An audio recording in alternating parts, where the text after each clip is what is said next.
Salut à toi, esprit éveillé, et bienvenue sur la chaîne Le Peuplier du Peuple. Alors ensemble, aujourd'hui, on va parler des Jeux Olympiques, et à la fin, je vous proposerai une solution pour que ces Jeux ne soient plus une décadence financière.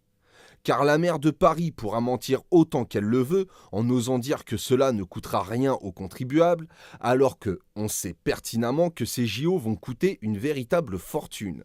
Car il n'y a pas que les 1,5 milliard que l'on devra payer, mais bien plus. Déjà, tout dépassement du budget sera payé par le contribuable, en sachant que jamais aucun budget a été respecté, et c'est en moyenne x2. Et il y a également la sécurité des sites contre les possibles attaques terroristes dont on ne nous parle pas. Et pour couronner le tout, et là c'est le summum, il y aura 30 milliards d'euros dépensés dans la création de 4 lignes de métro. À la base, ils étaient prévus pour 2030, pour le Grand Paris, et devaient coûter 20 milliards. Les travaux sont accélérés et devront être finis pour les Jeux Olympiques de 2024. Donc augmentation du budget de plus de 10 milliards d'euros pour finir dans les temps. Donc les JO vont pas juste dépasser le budget prévu, non. Ils vont l'atomiser, l'exploser de plusieurs dizaines de milliards d'euros. Et ça, c'est quasi sûr. À l'heure où le nombre de SDF a augmenté de 50% en 10 ans, c'est vraiment se moquer de l'état de sa propre population.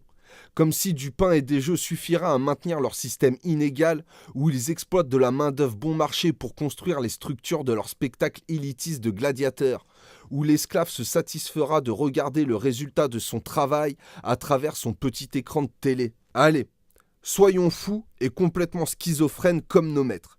Et oublions déjà que chez nous, il y aurait beaucoup à faire avant de penser aux Jeux Olympiques.